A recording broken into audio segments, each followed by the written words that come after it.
Mister, please. Is there anybody in this whole damn town who'll help us? 4 men, soaked, leather vests, tattooed arms, beards dripping rain. Behind them, 4 dead Harleys. Behind that, 6 closed doors. Booker Tate, 68, $43 in his cash box. A bank notice that said Tuesday. Sir, we got turned away everywhere. Cops told us move along. My brother's sick. How sick? Heart. He needs to sit down now. Booker glanced back. Hattie was already in the doorway, dish towel in hand. Come in, Booker there. I see what they are. Bring them in. The biker's voice cracked. Ma'am, 5 doors said no. Booker just nodded. This one says yes, boy. Come on. 5 days later, 60 Harleys would roll up that same driveway, and the Tate name would be carried across 4 states. 48 hours before those 4 men knocked on his door, Booker Tate was doing what he'd done every morning for 43 years. He flipped the open sign at 5 a.m., touched the corner of his father's photo above the workbench, whispered, "Morning, Daddy." Then he went next door to kiss his wife.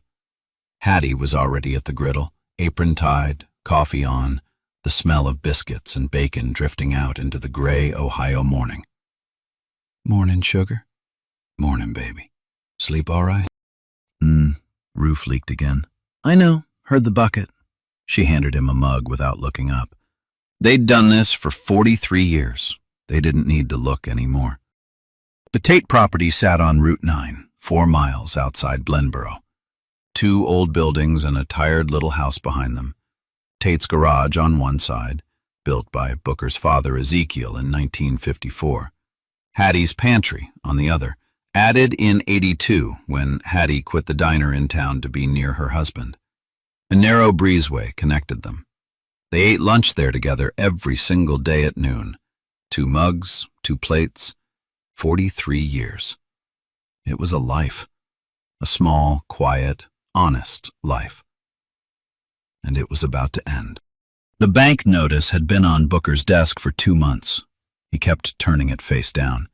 Hattie kept pretending not to see him turn it face down. Tuesday was the deadline. Booker counted the cash box that morning. $43. 2 singles, a 5, 3 tens, a worn-out 50 he'd been saving in case the truck needed a new battery. He closed the box, looked at his hands. These hands had rebuilt 3,000 engines. These hands had splinted a child's broken wrist once when a family broke down outside the shop in a thunderstorm. These hands had buried his mother, his father, and his only son. Now these hands were going to hand over the keys. He didn't tell Hattie that yet. She knew. She always knew. But neither of them was ready to say it out loud. The chain auto shop 2 miles up Route 9 had been bleeding their customers for a decade. Slick signs, coupon books, a loyalty app on the phone.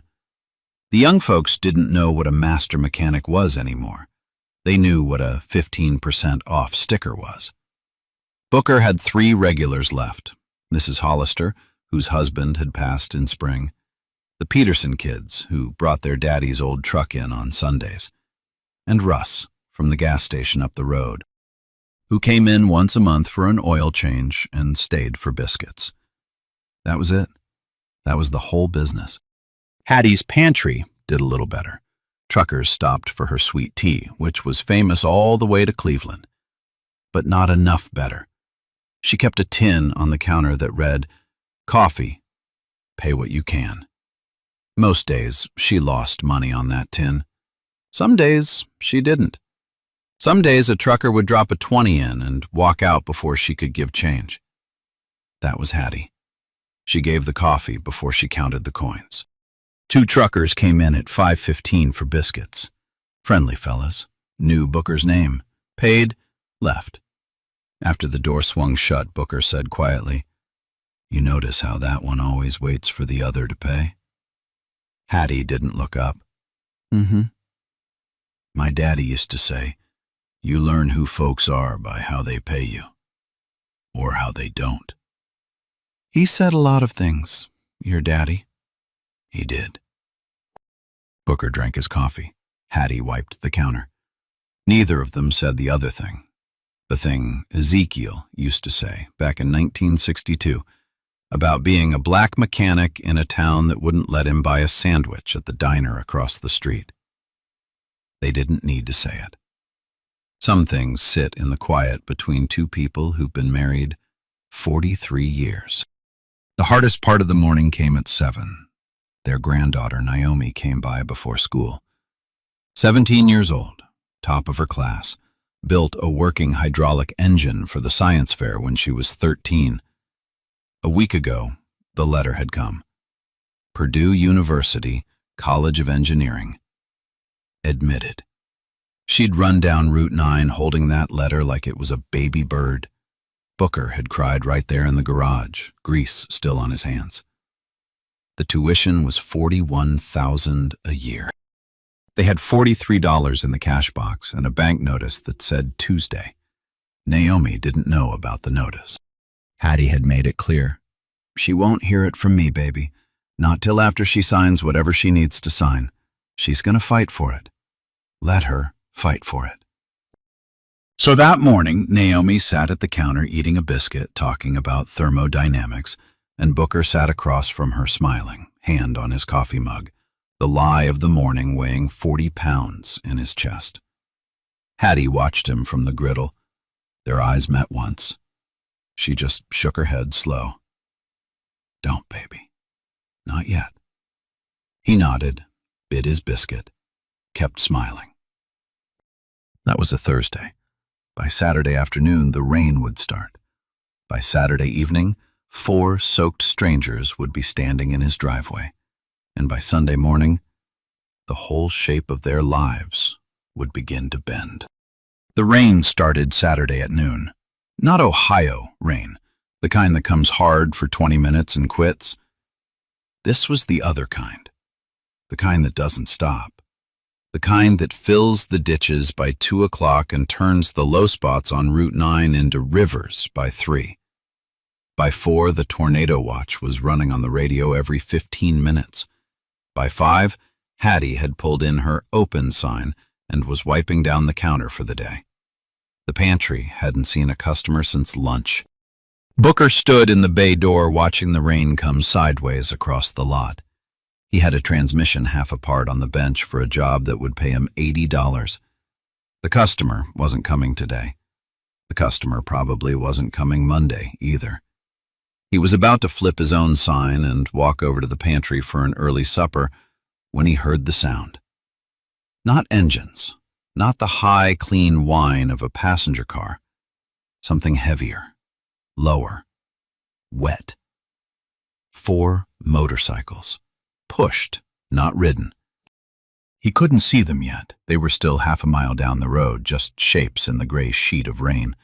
But he could hear the click, click, click of dead chains. 4 men leaning into 4 big bikes, walking them up the shoulder of Route 9 like men pushing dead bodies. He didn't know then what had happened. He'd find out later, in pieces, from the men themselves. About a mile back, the road dipped into a hollow where a creek ran under a low concrete bridge. By noon, that hollow was a lake. By the time the 4 bikers came over the rise and saw it, the water was 9 inches deep across the road and rising. The lead rider, a man called Diesel, big as a barn door, had eased his Harley down into the water at 3 miles an hour, trying to walk it across. Custom Harley, $2,000 a foot to replace. He thought he could make it. He didn't. The water got into his air intake about halfway across, and his engine choked dead in the middle of the flood. The 3 behind him made it 20 feet further before theirs went too. 1, 2, 3, like a string of firecrackers stalling out in the rain. 4 dead Harleys. 4 big men. Standing in waist-deep water in October, in Ohio, in a storm. It took them an hour to push the bikes out of the hollow and onto dry road. Then they started knocking on doors. The first house had a porch light on. A woman pulled the curtain back, looked at them, and shut the curtain. They knocked twice more. No answer. The second house, an old farmer in his doorway, shotgun resting against the wall behind him, said, "You boys keep moving," and shut the door. The third house didn't even open. They saw a face in the upstairs window. Then the face was gone. The fourth was a small auto repair shop, the kind where Diesel was sure a fellow mechanic would help. The owner was in the bay working on a Dodge. They could see him through the glass. They knocked. He looked up, looked at them, walked over to the front door, and turned the closed sign around. It wasn't even 2:30 in the afternoon. The fifth was a gas station. Reaper went inside alone, figured the others looked too scary in a group. He asked for a tow. The kid behind the counter said the pump was broken, the air was broken, the tow truck was broken. Then, while Reaper stood there shivering, a Ford F-150 pulled up and the kid hopped out and filled it without a word. The sixth was the worst. A nice ranch-style house with a swing set out back. They knocked. A woman opened it 3 inches with the chain on. They started to explain. She slammed it shut. 2 minutes later, they heard her on the phone through the open kitchen window. "There's 4 of them, big men, tattoos. I'm scared, officer." The sheriff's deputy came out 15 minutes later, checked all 4 IDs, ran them, found nothing, because there was nothing to find. These 4 men were a welder, a long-haul trucker, a contractor, and a medic who'd done 2 tours in Iraq. The deputy was respectful, apologetic even, but the last thing he said before driving away was, "Boys, this isn't a friendly stretch for folks who look like you. I'd keep pushing." So they pushed. They pushed those bikes another 2 miles in the rain, soaked through, shivering, hungry, blistered, Diesel coughing and going gray in the face, until they came around a long bend and saw a sign through the rain. Tate's Garage, Hattie's Pantry, established 1954. A warm yellow light in the window. Diesel, 6'3", 280 pounds, a beard down to his chest, a tattoo of his daughter's name across his throat, leaned on the handlebars of his dead bike, looked at his 3 brothers, coughed once, hard. "Last try, fellas," he rasped. "If they say no, I'm done." Booker watched them come up the driveway and didn't move.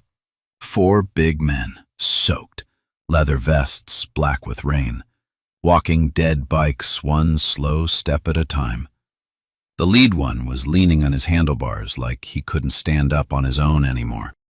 For 1 full second, Booker didn't move. He saw the patches. He saw the beards. He saw the tattoos crawling up the necks of 2 of them. He heard, in his own head, every voice in town that had ever whispered about those types. He thought about the bank notice on his desk. He thought about what the regulars would say. He thought about Naomi. For 1 full second. Then the door behind him opened. Hattie stepped out onto the breezeway in her apron. She looked at the men. She looked at her husband. "Booker?" He turned. "Booker, bring them in." "Hattie, I see what they are. Bring 'em in." That was that. Booker pulled his coat off the hook and walked out into the rain. The 4 men stopped at the edge of the lot like they were afraid to come any closer until they were invited. "Park 'em under the overhang," Booker called. "Out of the wet, then come inside." The big one, Diesel, tried to say thank you and started coughing instead. The coughing didn't stop. The other 3 got under him before he went down. Booker moved fast for a 68-year-old man with arthritis. He got Diesel's other arm over his shoulder and walked him toward the pantry door. "What's your name, brother?" Diesel. Dalton." "Okay, Dalton. We're gonna get you inside." "Sir, heart. I got a heart thing from the Army. Pills are in the saddlebag." "What kind? Beta blocker?" Booker looked over his shoulder at the one with the medic patch on his vest. "Son, get his pills. Now." "Yes, sir." The medic, Hammer, was already moving. Inside the pantry, Hattie had already lit the wood stove in the back room and was pulling quilts down off the shelf. She didn't even glance at the size of them. She walked straight up to Dalton, put one small hand on his cheek and said, "Oh, baby, you're freezing. Sit down before you fall down." Dalton, 6'3", 280 pounds of welder, sat down like a child. She had his vest off in 30 seconds, folded it carefully across the back of the chair the way you'd handle a man's uniform. Then his soaked t-shirt, wrapped him in a quilt she'd sewn the winter their granddaughter was born. "Where are those pills?" "Coming, ma'am," Hammer said, already at the door. She got one into him with sips of warm water, sponged his forehead with a clean rag, put 2 fingers to his neck and checked his pulse, slow and steady. "Booker, he's running hot. Got a fever coming." "I see it." She didn't ask who he was. She didn't ask what club. She didn't ask if he was dangerous. She talked to him like he was her son. "Dalton, baby, you got a wife at home?" "Yes, ma'am, and a daughter. Lily. She's 7. "Lily. Pretty name. You're gonna see her, all right. You hold on to that. You picture her face." Dalton's eyes filled up. He nodded. Out in the main pantry, the other 3 were dripping all over Hattie's floor.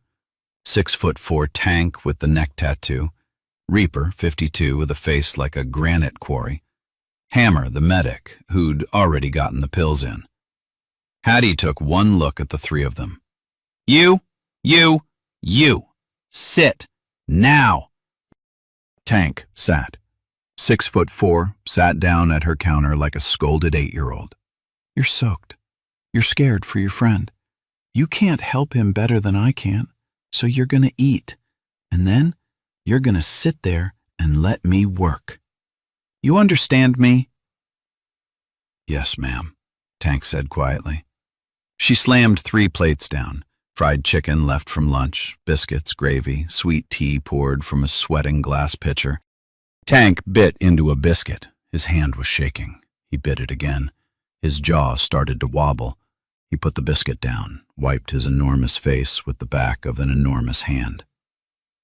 "Ma'am, I'm sorry, I haven't. This is..." "Eat your biscuit, son. Made it this morning. Made with worry. Tastes different." He ate it, tears running down into his beard the whole time. Reaper hadn't said a word. He was watching Hattie work, watching the way she moved, watching the way she touched Dalton's shoulder before she walked away from him, every time. Finally, Reaper said low, 5 doors said no to us today. One of them called the cops." Hattie didn't look up from the soup pot. Folks see what they want to see. "Ma'am, you didn't ask if we were dangerous. You're cold and you're hungry. That's all I needed to know." Reaper's eyes went wet. He turned his face toward the window so the other 2 wouldn't see. They saw anyway. Nobody said anything. In the back room, Booker was on the CB radio. Volunteer fire, bridge underwater, ambulance couldn't cross until at least 9:30. He explained the heart thing. The dispatcher said keep him warm, keep him still, keep him hydrated. Booker hung up, came out to the pantry. Hattie was already pulling clothes out of a paper bag from the back closet. "Booker's old work shirts, Hammer's about your size. These flannels, those'll fit 2 of you. Dry socks in the basket, basin under the sink. There's a curtain in the storeroom for privacy." She said it like a foreman. The 3 men moved without arguing. Hammer paused at the storeroom door, looked at Booker. "Sir, we didn't deserve this. 6 houses said no." Booker didn't answer right away. He was thinking about his daddy, about 1962, about a story Ezekiel used to tell, being turned away from a diner across the street from his own shop and what that did to a man's stomach. He just said, "Get out of those wet clothes, son." By 10:15, the bridge had cleared. The ambulance came. The paramedic checked Dalton's vitals and said quietly to Hattie, "Ma'am, those pills and keeping him warm? He could have coded tonight without you." Hattie just nodded. She squeezed Dalton's hand at the doorway. He held on. "Mrs. Tate?" "Yeah, baby." "What's your name? Your full name, I need to remember." "Hattie Tate. That's my husband, Booker." He repeated it 3 times under his breath as they wheeled him out. Like a prayer. Reaper pulled an envelope out of his vest. $2,000. Everything the 4 of them had on them. He pushed it across the counter. Hattie pushed it right back. "Honey, put that away. We helped 'cause you needed it. Money got nothing to do with it." Reaper's eyes filled up again. He didn't try to hide it this time. "Ma'am, nobody stops for us. Y'all stopped." At the door, Hammer slid a plain card under the coffee tin where Hattie wouldn't see it until later. The bikes stayed in the lot, tarped. The men were gone by midnight. By 11, Booker and Hattie were sitting in the breezeway with 2 mugs of coffee, the way they had every night for 43 years. He said, "Think you'll be okay?" She said, "He'll be okay, sugar. He'll be okay." Neither of them knew yet that in 5 days the road outside their shop would be full of 60 Harleys. Sunday morning came up gray and cold, but the rain had stopped. Booker was out front by 6, surveying the damage. The storm had done what storms do. The gutter on the garage was hanging by 2 nails, more shingles missing off the pantry roof. The front sign had tilted another inch toward the road. He stood there in his work coat with a cup of coffee and looked at it all, and didn't feel much. He felt something else instead. He kept thinking about Dalton's eyes when he said, "Lily, she's 7. Hattie opened the pantry at 6:30 like every other Sunday for 43 years. 2 truckers came in for biscuits. One of them, Earl, drove for a feed company out of Akron, leaned an elbow on the counter and said, "Hattie, my buddy was driving past here last night around dark, said he saw bikers at your place. Big fellas, tattoos. You all right?" Hattie wiped a coffee ring. "One of them was sick." "Sick how?" "Sick enough." "Hattie, you be careful here. Folks like that, Earl. You want another biscuit or no?" Earl raised both hands. "Yes, ma'am." She refilled his coffee, didn't say another word about it. Out in the garage, Booker rolled Dalton's wrecked Harley further into the bay and pulled the tarp off. A beautiful machine, even ruined. Custom black paint with a hand-painted skull and wings on the tank. The frame was straight, the fork was tweaked but fixable. The engine was the question. He laid a hand flat on the saddle without meaning to. He'd done that to 1,000 bikes in his life. Listening with his palm, his daddy used to say. The pantry phone rang at 7:15. Hattie picked it up. "Tate's pantry? Mrs. Tate?" "Yes, baby. It's Hammer from last night. I'm calling from the hospital." She set the rag down. "How is he?" "He's gonna be okay, ma'am. Cardiac team caught everything. Said another 20 minutes without those meds and warmth, it could have gone bad. He's awake, asking about y'all." Hattie's eyes filled up. She turned her back to the truckers at the counter and walked into the storeroom with the phone. "You tell him we're glad. You tell him to rest." "I will, ma'am. And, Mrs. Tate, something else. Some folks might come by your place over the next few days. Just don't be scared." "What folks?" "Brothers, ma'am. Just brothers. Y'all did something last night. The kind of thing that doesn't stay quiet." She didn't know what that meant. She said, "Okay." She hung up. She walked out into the pantry. Booker was coming through the door from the garage side. Their eyes met. "Hattie? He's all right, baby. Praise God." She didn't tell him the rest yet, the part about brothers. She wasn't sure what it meant either. She tucked it in her apron pocket along with the plain card Hammer had slipped under the coffee tin the night before. The card had 2 words on it: Hammer, Iron Crows, MC, and a phone number. She didn't know what an Iron Crows MC was. She'd never heard of it. Neither had Booker. What they didn't know, what they couldn't know, was that at that same moment, in a hospital room 60 miles south, Dalton was on the phone with a man called Bones, a man whose voice was like gravel running through a cement mixer. A man who, when Dalton finished telling the story, 5 doors, the cops, the old man in the rain, the old woman with the biscuits, said only 2 things.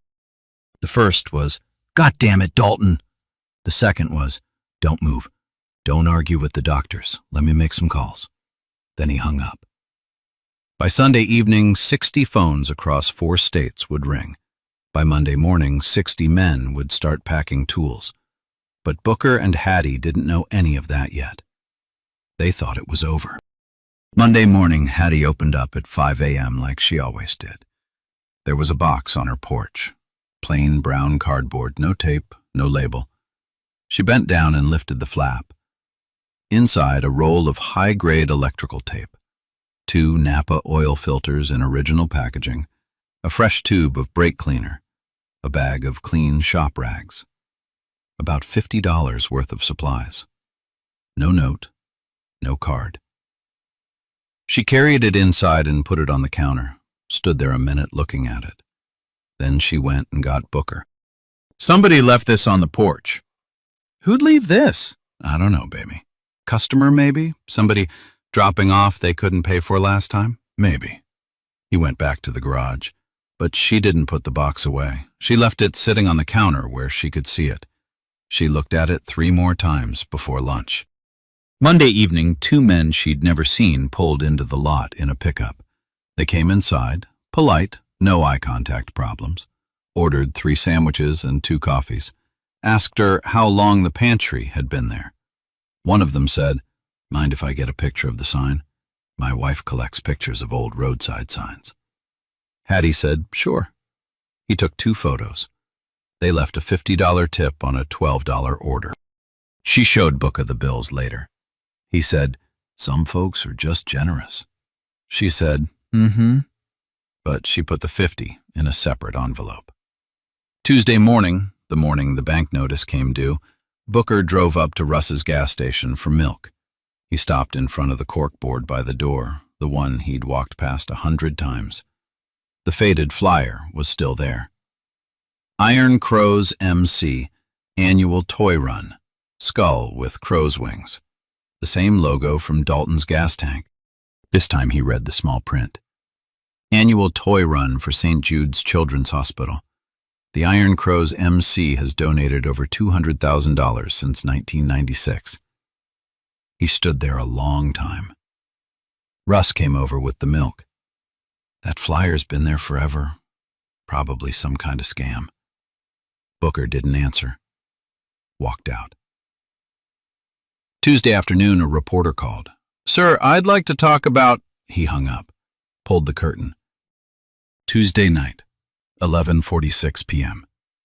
Hattie's phone buzzed on the kitchen table. She picked it up, squinted at the screen. The text was from Hammer. "Mrs. T, open at 6 tomorrow morning, please. Got some brothers coming through. Don't be scared. They look worse than they are." She read it twice, walked into the bedroom, showed it to Booker. He read it again. "How many brothers?" "Don't say." "They look worse than they are?" She looked at the box of supplies on the counter through the open door, then at her husband. "Booker, we're gonna need a bigger pot of coffee." At 5:58 Wednesday morning, Hattie Tate brewed 3 pots of coffee instead of 1. By 6:15, she'd understand why. Booker was outside dragging the trash can to the side of the lot.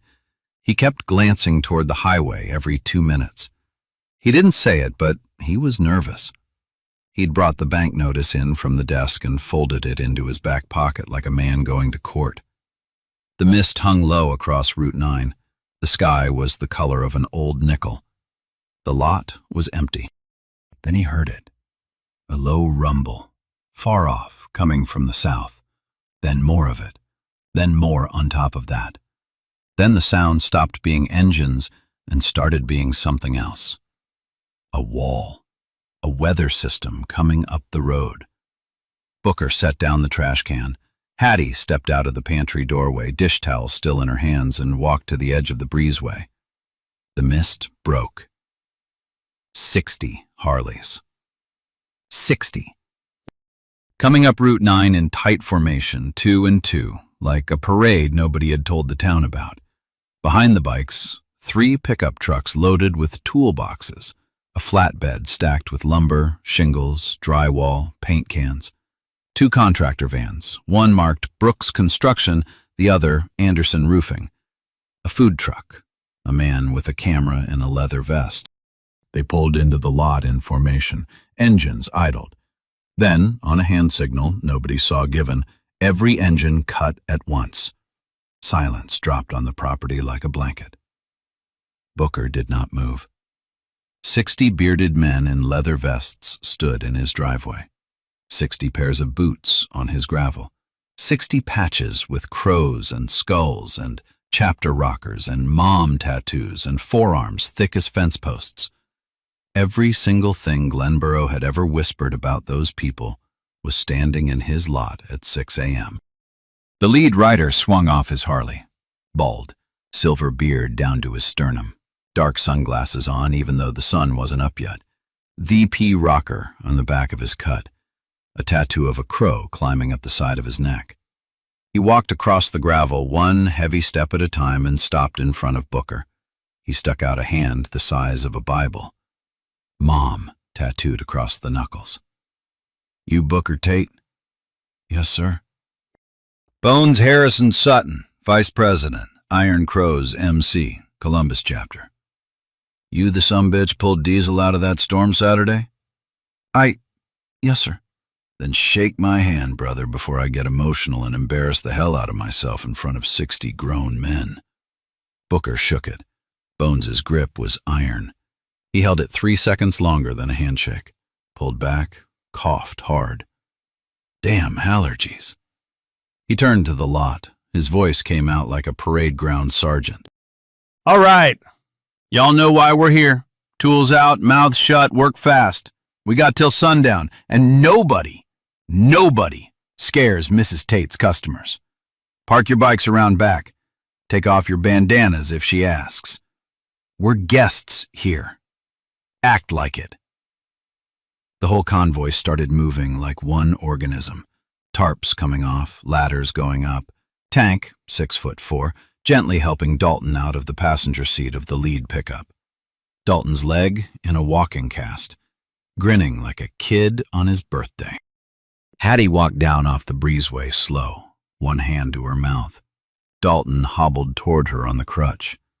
This man, 280 pounds, beard, tattoo of his daughter's name on his throat. The man Glenboro would cross the road to avoid. He stopped 2 feet from Hattie and bent his head down. "This is Tate." "Diesel." "Ma'am, my daughter's name is Lily. She just turned 7 last month. Saturday night, I was supposed to leave her without a daddy. You gave her her daddy back." He started to cry, right there, in front of 60 men. Hattie pulled the giant into her shoulder and held on.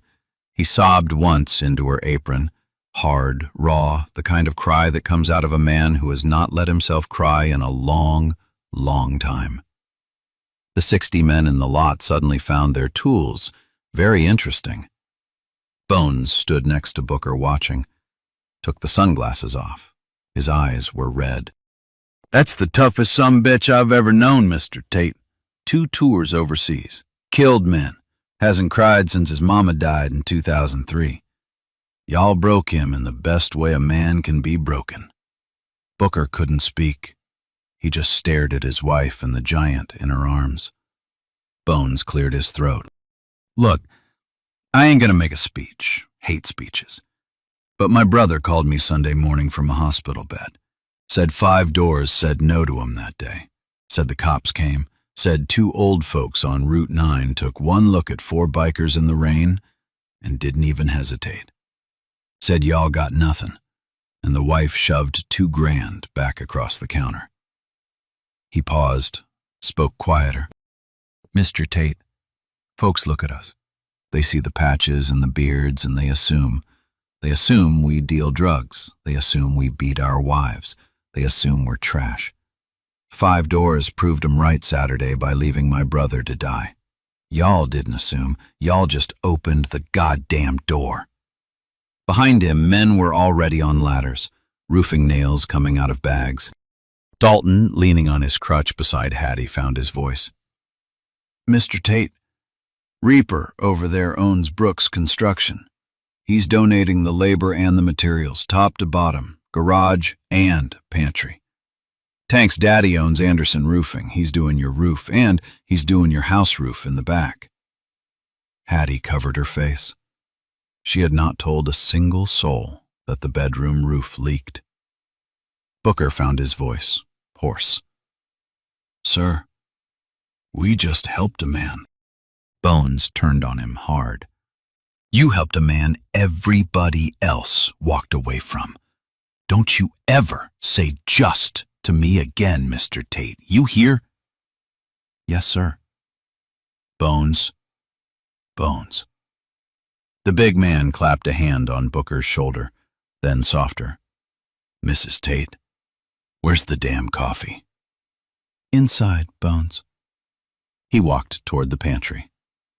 The work began. The work didn't stop for 11 weeks. That first Wednesday alone, 60 men ripped out the rotten siding on the garage, hauled away a dumpster of broken shingles, and laid a fresh concrete pad in front of both buildings before sundown. By the second weekend, Reaper's crew had the garage stripped down to the studs and was rebuilding it from the inside out. A modern hydraulic lift went in, donated by a club member who owned a parts warehouse 2 counties over. New compressor, new lighting, new benches, and every old tool Ezekiel Tate had hung on that back wall in 1954. Every wrench, every spanner, every soldering iron got moved temporarily, photographed, and rehung in exactly the same spot when the wall went back up. Bones had given the order. Nobody touches the daddy's wall. The pantry got the same treatment. 6 new booths, a real coffee station, a new griddle big enough to feed a small army donated by a member who owned a restaurant supply company in Cleveland. The breezeway between the 2 buildings was rebuilt with a covered roof and outdoor seating. Hattie had once said years ago that she'd always wanted a little porch garden. By week 6, there was one. 3 raised beds, 2 rose bushes, a little wooden bench. Nobody told her she'd mentioned it once. They'd just listened.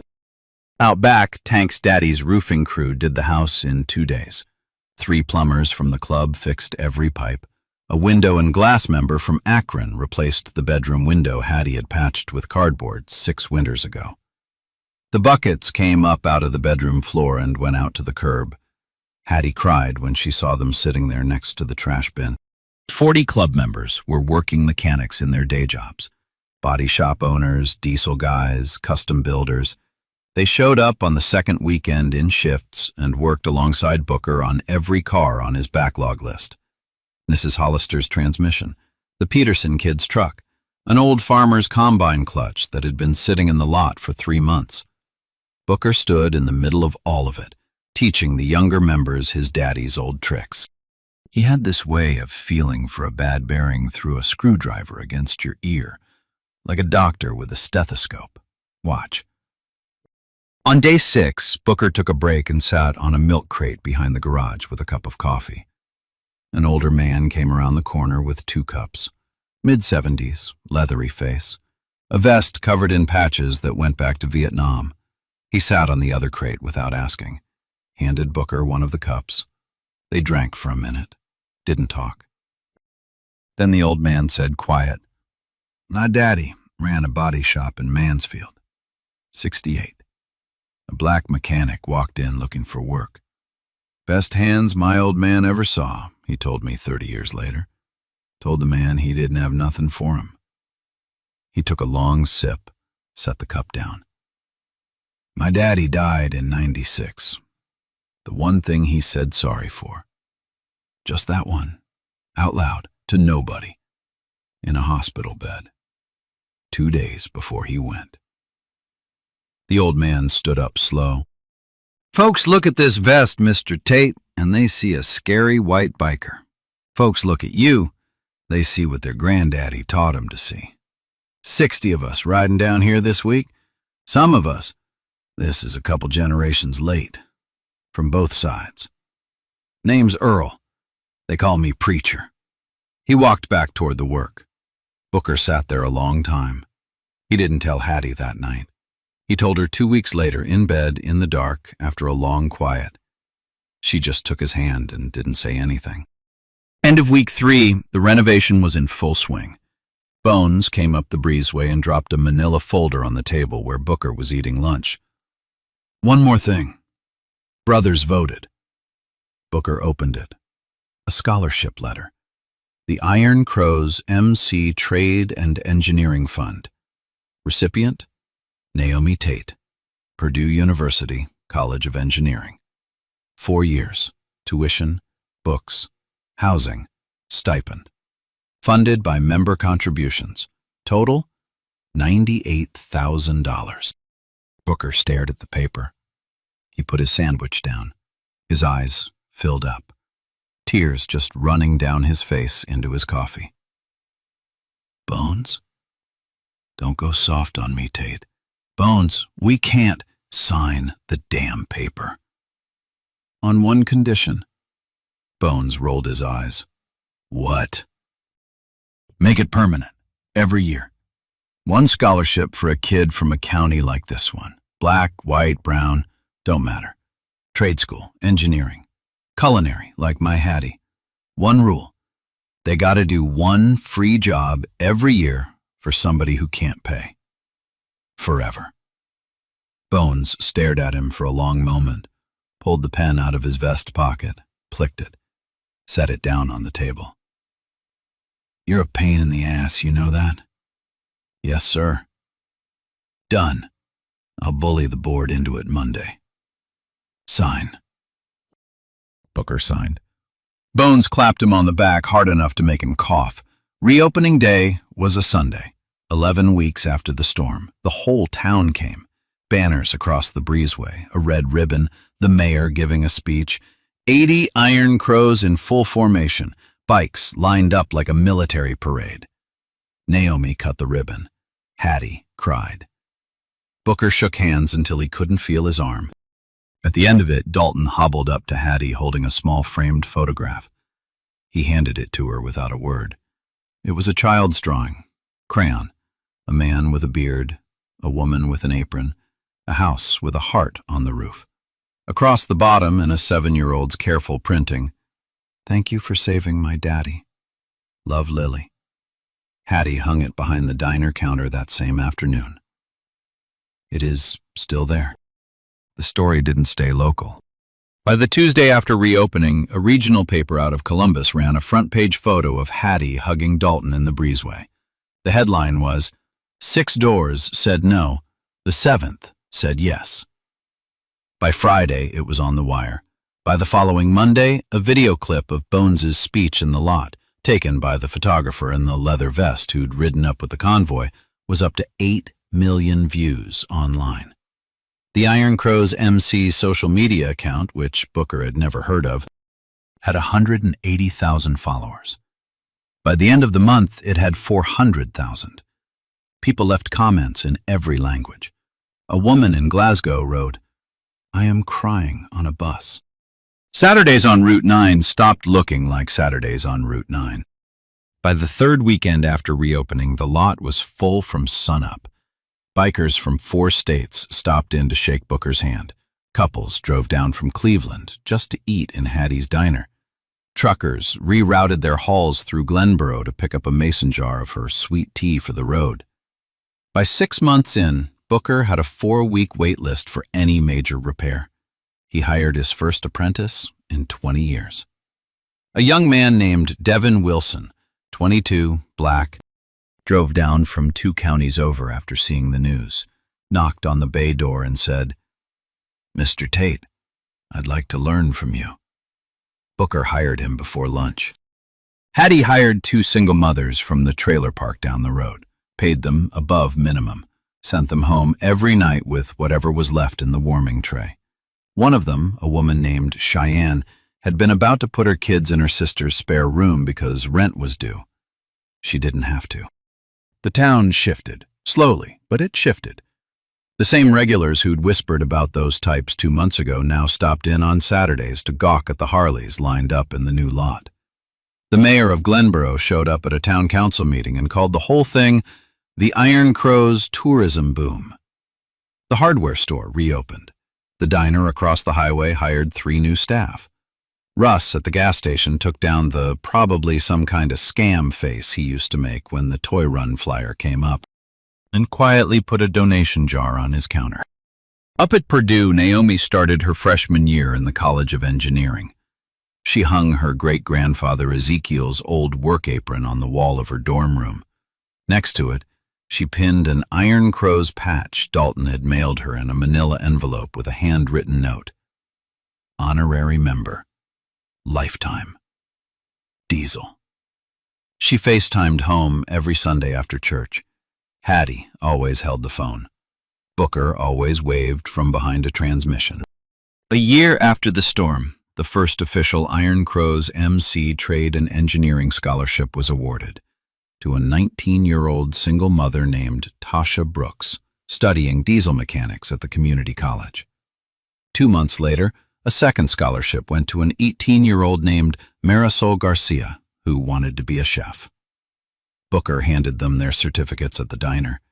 Hattie sent them home with peach pies and 1 line each, the same line for both girls. Now go, baby.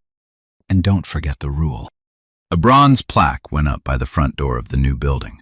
Bones had paid for it himself.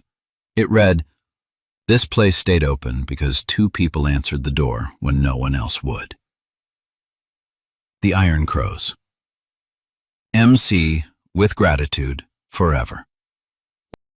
Earl Mason, preacher, drove down from Mansfield 1 Saturday a month.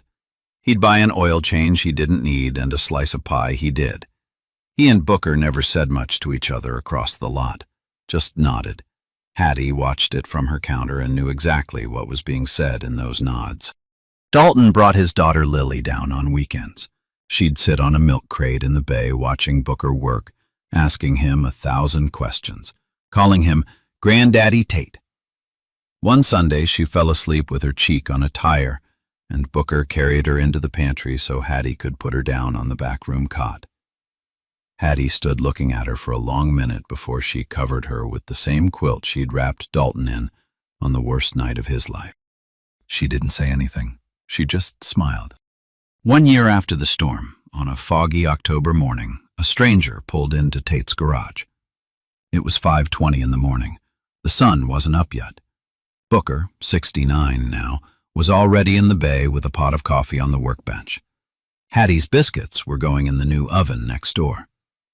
The fog was thick on Route 9, the kind that swallows headlights at 50 feet. A rusted sedan limped into the lot, steam coming off the hood. The driver, a young woman, early 20s, got out shaking. Thrift store blazer, cheap flats, eyes puffy from crying. She walked toward the bay, hands trembling, holding a folded piece of paper. "Sir, I don't have any money.